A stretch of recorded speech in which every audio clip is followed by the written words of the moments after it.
Good morning and welcome to our deep dive. Today we're really getting into the weeds on the market action around October 14th, 2025. It was quite a day, wasn't it? Really showed the conflicting pressures in the market right now. It really did. More than just volatility, though. When you look at the source material we have, the daily market intelligence brief, it paints a picture of a market that isn't just, flailing. It's actually making some very deliberate, calculated moves. A rotation of capital that's, well, frankly, pretty sophisticated. Even if it looks messy on the surface, it's trying to handle two big opposing ideas at once. Okay, let's jump right into that. Our mission, really, for you listening, is to unpack this. We need to understand the market moves from that specific period, define why stocks seem to be pulling in opposite directions, this bifurcation idea. And crucially, what does that split actually tell us about global risk, about strategy? Exactly. And the core conflict is it's stark. You've got, on one hand, some genuinely good news kicking off Q3 earnings, especially the banks. Operationally, companies are showing some real surprising strength. But then, boom! The other side is this escalating geopolitical tension, the U.S.-China trade stuff. That casts a huge shadow over the long-term global growth picture. It's like good news today, fear about tomorrow. And you saw that play out perfectly in the indices, right? The Dow Jones Industrial Average, more old economy, industrials, financials, it actually held up. Closed up, what was it, 0.44%? Pretty solid, considering it seemed like companies less tied to that immediate global trade shock were carrying it. Yeah, definitely. But then you flip over to the NASDAQ composite, heavy on tech, and it was a completely different picture, under serious pressure. Down significantly, 0.76%, a really sharp underperformance compared to the Dow. Wow, that gap. That's almost 1.2% difference between the two on the same day. Yeah. It is. And that kind of divergence, 120 basis points, isn't random noise. It's a signal. A big one. It tells you capital is moving with real intent. Investors aren't just pulling back completely, no, they're systematically selling what's most exposed to that big risk, the geopolitical, the global trade angle. And at the same time, they're buying things that are insulated or maybe even benefit, right? Domestic stability, defensive plays, they're acknowledging the good earnings we're seeing right now, but hedging like crazy against what might happen down the road. Macroeconomic worries are trumping microeconomic facts in a way. So that's the bifurcation right there. Trading based on time horizon, selling today's good news because of tomorrow's fear. Precisely. And that fear element, right now, the main driver seems to be these geopolitical headwinds. That's what's really steering the ship. Let's dig into that escalation a bit more. Because it's not just tough talk anymore, is it? We're seeing actual policy moves. That's a key point in the brief, yeah. The rhetoric, President Trump threatening new tariffs, that grabs a headline, sure. But the market seems to be reacting more to concrete operational changes, things that actually affect business. We've seen new port fees being slapped on specific imports, and importantly, sanctions on certain Chinese companies, particularly those dealing in sensitive tech. So it moved beyond just posturing. This is actively hitting supply chains, costs. Exactly. It's a trade conflict on multiple fronts now, and it has real-world impacts on the cost of goods, on access to components, on market access. It's not theoretical. Okay, so if investors are making calculated moves, not just panicking, what evidence in the brief points to this deliberate rotation? Well, look at where the pain is concentrated. Technology and semiconductors. They're the ones dragging the NASDAQ down. And why them specifically? Because structurally, they're the most globalized industries out there. They depend on these incredibly complex international supply chains, often centered in Asia. Plus, a huge chunk of their future growth forecast relies on selling into the massive Chinese market. So you hit them with tariffs, new fees, sanctions. And you immediately threaten their ability to operate efficiently, to build things cheaply, and to sell into one of their biggest potential markets. It clouds their entire long-term revenue outlook. Which explains why we saw names like NVIDIA, Intel, dropping hard, over 4% each on that day alone. Right. That's not just random selling. That's the market trying to price in the real costs of these trade barriers. How much is restricted access worth? How much does a disrupted supply chain cost? It's like the market is saying, great products, guys, but we're suddenly not sure you can build them or sell them where you need to over the next couple of years. That uncertainty instantly demands a higher risk premium, which means lower valuations, basically. But as you said, the money doesn't just vanish. It rotates.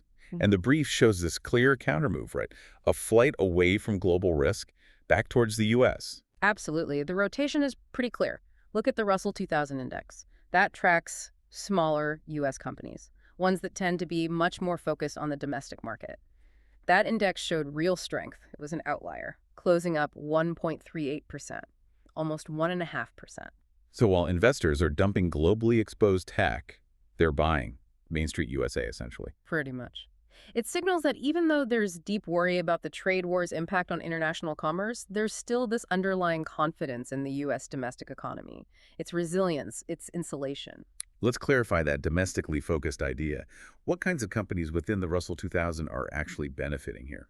Typically, when global risk spikes like this, investors look for businesses that get almost all their revenue from within the U.S.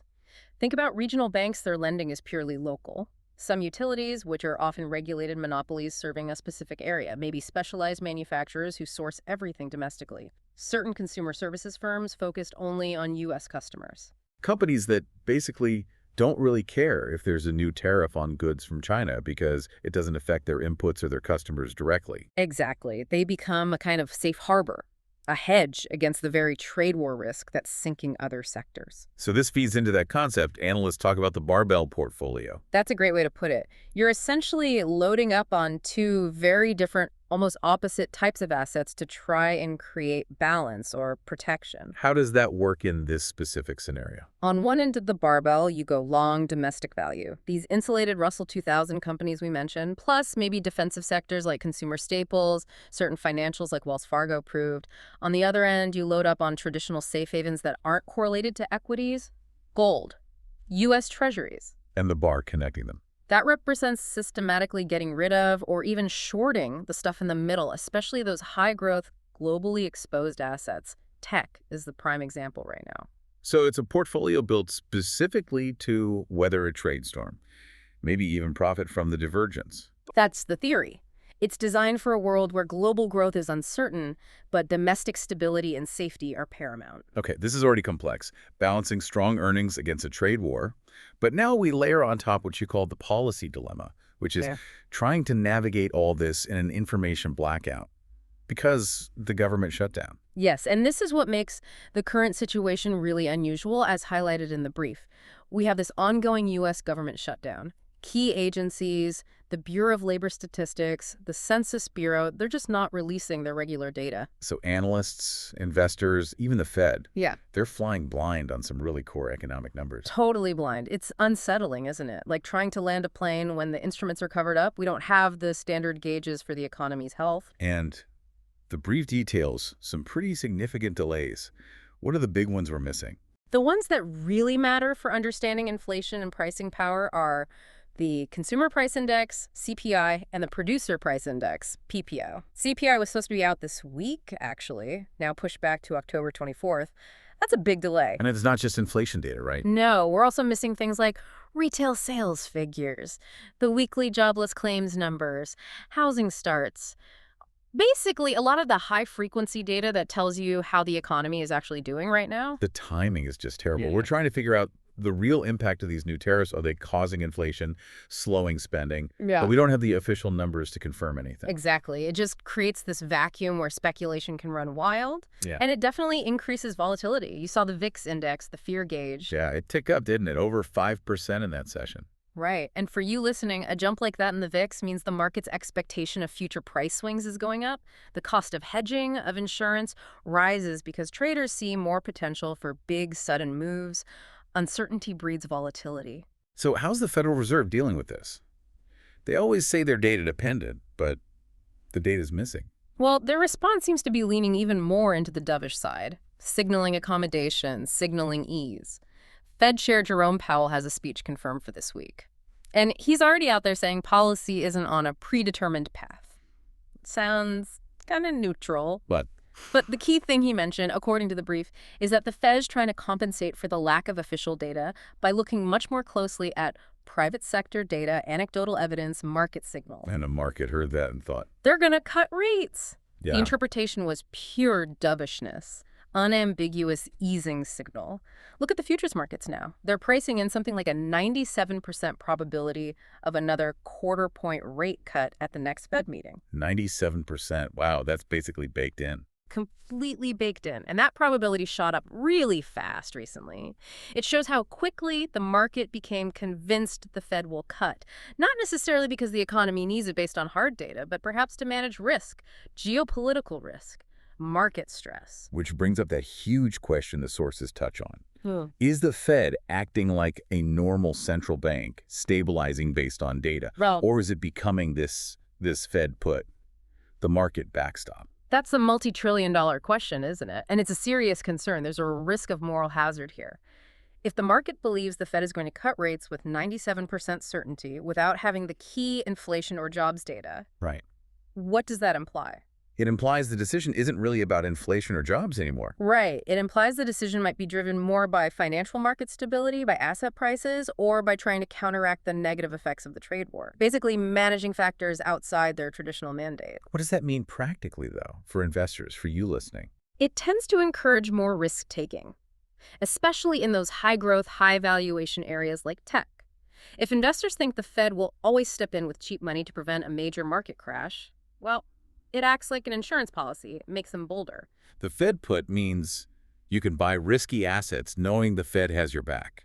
That's the perception, and the sources dig into this look at valuations. The NASDAQ 100's forward PE ratio is around 25x. That's significantly higher, like 5 points higher, than its recent historical average. Is the Fed put justifying that premium?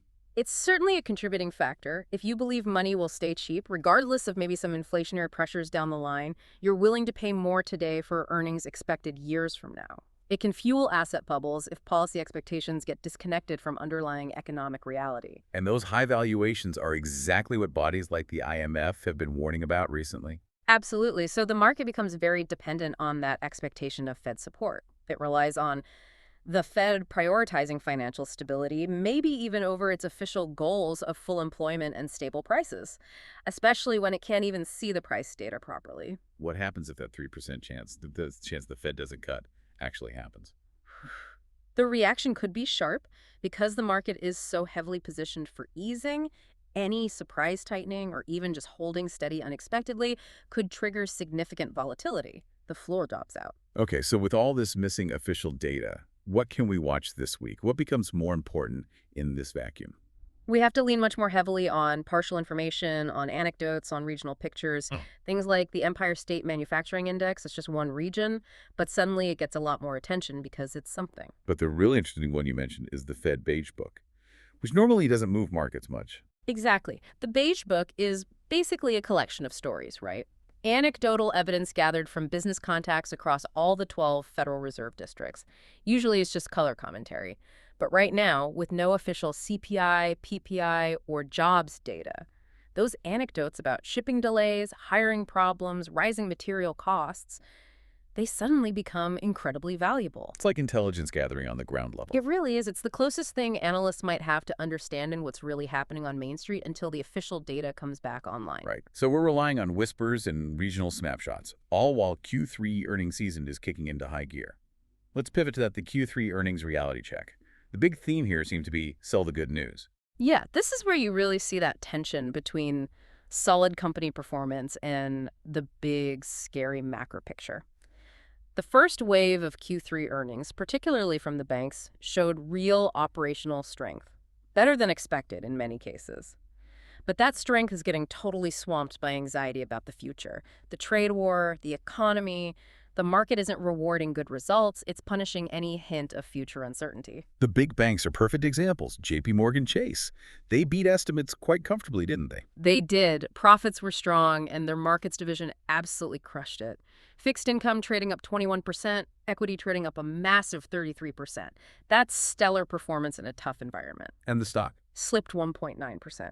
Gave back all the good news and then some. Why? What spooked the market if the numbers were so good? It wasn't the numbers, it was the commentary. Specifically, CEO Jamie Dimon's cautious tone about the bigger picture.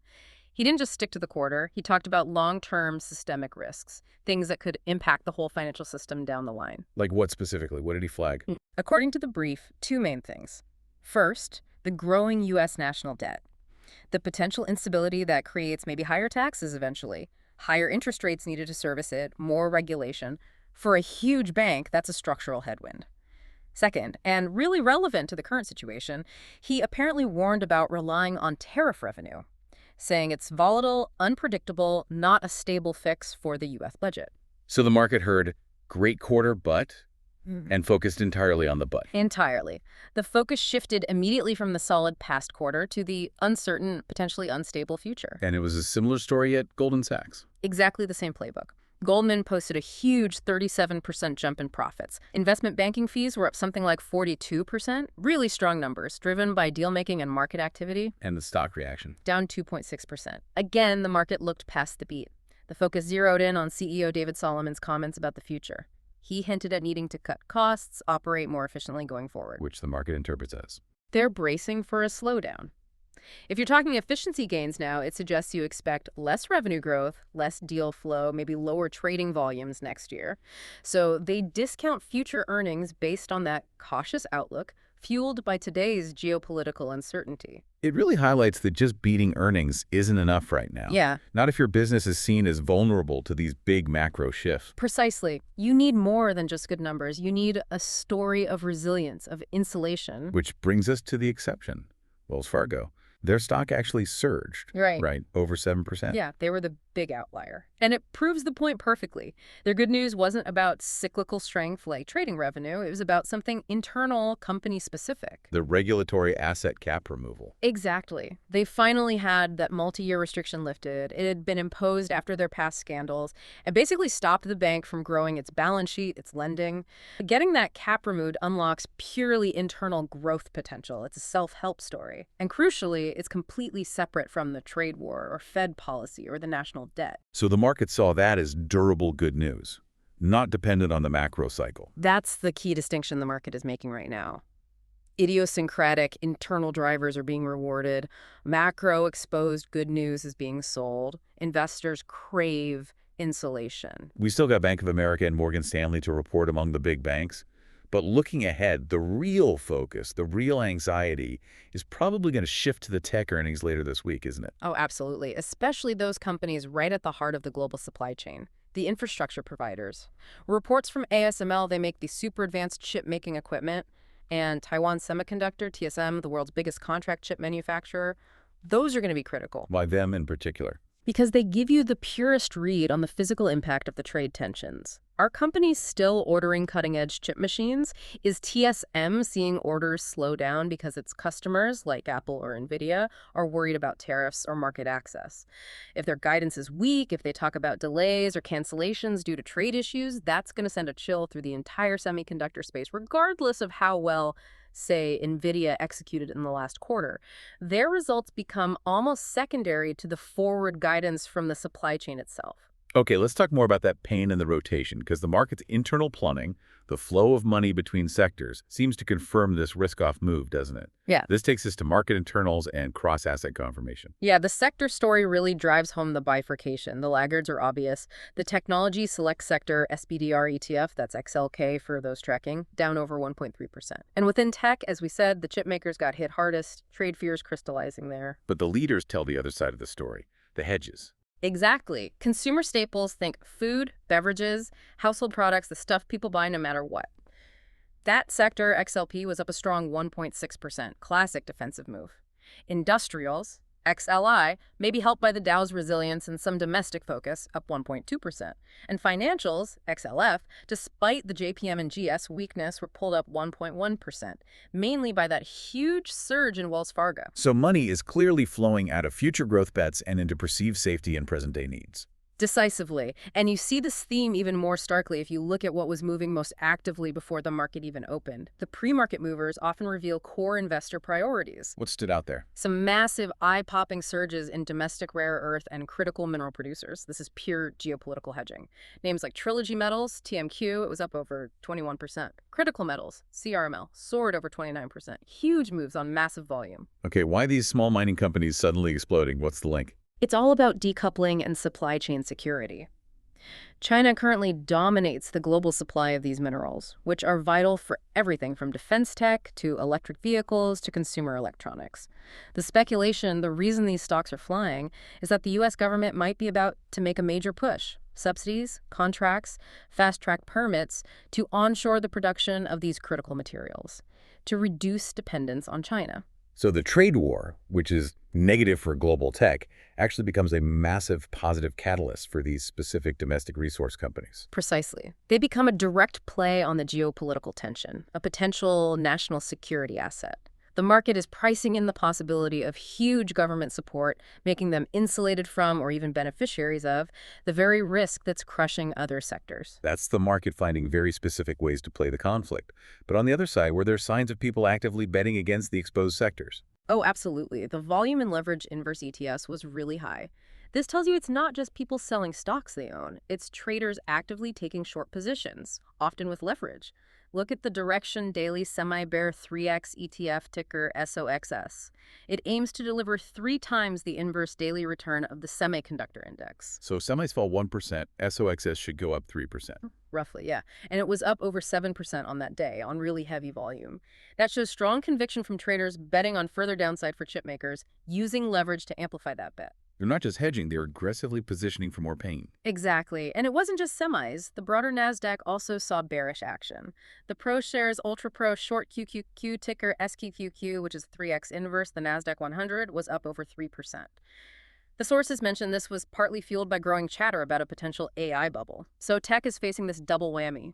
Near-term trade war risks hitting supply chains and demand, plus longer-term concerns about valuations being stretched, maybe artificially inflated by AI hype. That combination justifies the aggressive shorting, the high volume in those inverse ETFs. It validates the rotation we're seeing, selling tech, buying domestic defensive, and some are even leveraging bets against tech. Okay, to really confirm this picture, let's look beyond stocks. Do other markets, bonds, commodities tell the same story? This is the cross-asset validation piece. Is the message consistent? It is remarkably consistent, Huh. unambiguously points towards risk-off sentiment, flight to safety. It confirms everything we're seeing in equities. Where do we start? Gold. Gold is the classic safe haven, and it's acting exactly like one. It surged again, hitting a new record high around $4,155 an ounce, up 0.6% on the day. And just think about this, gold is up something like 57% just year-to-date in 2025. That's an incredible run. Why is it rallying so hard? What specific risks is it hedging against? It's hedging against multiple things simultaneously. Geopolitical instability, obviously. The U.S.-China conflict is a big driver. But it's also likely hedging against potential currency debasement fears.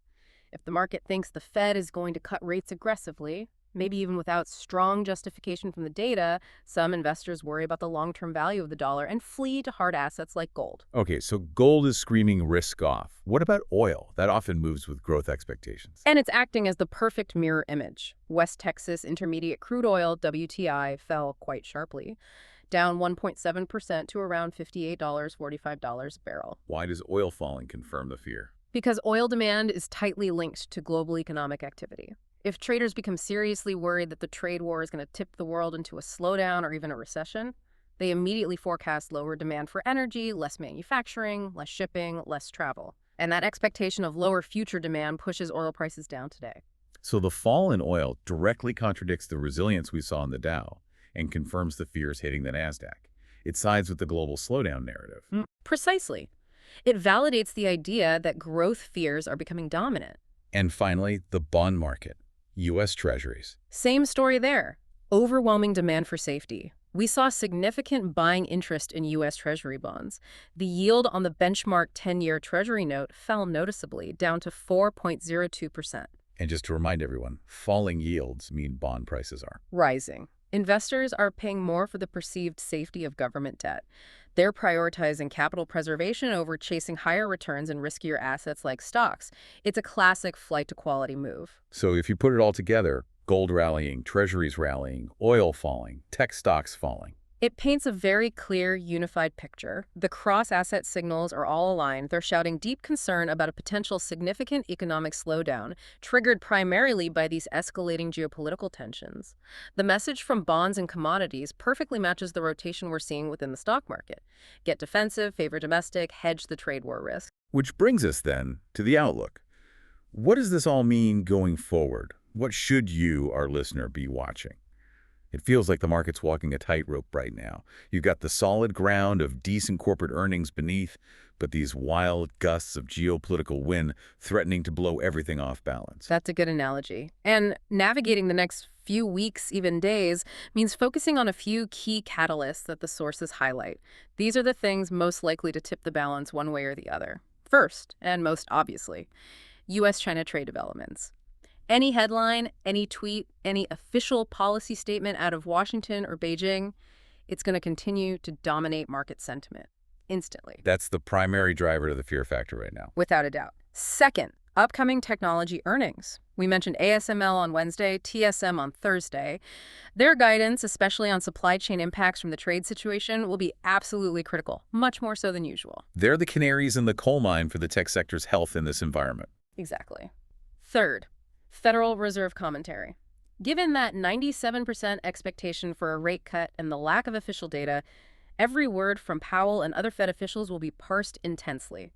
Any hint that they're less dovish than expected, maybe more concerned about inflation than the market thinks, or even just sounding cautious, that could seriously rattle markets that are leaning so heavily on the Fed put idea. That perceived safety net could vanish quickly. It could.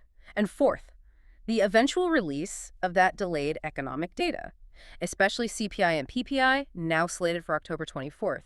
That will be a major event. What happens if that data, when it finally comes out, shows inflation is actually running hotter than people thought, perhaps because of the tariffs? That would throw a huge wrench in the works. It really would. A high inflation print makes it much harder for the Fed to justify cutting rates. It challenges the entire easing narrative that's supporting risk assets right now. It could introduce a whole new wave of volatility if the market suddenly has to price in higher rates and a trade war. So the big picture takeaway seems to be that the macro story, the geopolitical narrative, is just completely overshadowing company fundamentals right now. It really is. A good earnings report is necessary just to stay afloat, it seems, but it's definitely not sufficient to drive a stock higher if the bigger macro clouds are gathering. Insulation is key. And this combination, it feels precarious. You've got the unpredictable trade war, a Fed that's kind of flying blind but signaling ease anyway, and these elevated valuations, particularly in tech. It leaves very, very little room for error. The market doesn't seem to be in a forgiving mood. Missteps, either by companies and their guidance or by policymakers, could be punished severely. Which leads us right into our final thought for you, the listener. The IMF, the International Monetary Fund, recently put out a pretty explicit warning, didn't they, about the potential for a sudden, sharp correction. They did, and you can see why they'd be worried, given this setup, this precarious balance where fear of the unknown seems to be outweighing known positives. So, if the IMF is flagging correction risk, and the market itself is rewarding only those companies with internal insulated stories, like Wells Fargo, what's the actionable insight here? What does this demand from your approach to risk management right now? I think it screams nimbleness. When the market is this bifurcated, driven by headlines and data delays, you have to be ready to adapt quickly. A single tweet that delayed CPI print, these things could shift the landscape dramatically overnight. So it means focusing less on broad cyclical trends, maybe, and more on finding those specific idiosyncratic stories, companies whose fate isn't tied directly to the next trade negotiation or Fed speech. That seems to be what the market is rewarding, searching for that internal resilience, that insulation from the macro noise. Because right now, that geopolitical noise is deafening. It's drowning out almost everything else. Stay nimble, stay hedged, maybe focus on the idiosyncratic, and keep a very close eye on those key catalysts. Couldn't have said it better myself. Every headline, every data point matters immensely in this environment. Well, thank you for joining us for this deep dive into the bulls, the bears, and this very bifurcated market. We hope this helps you navigate the days ahead. We'll talk to you next time.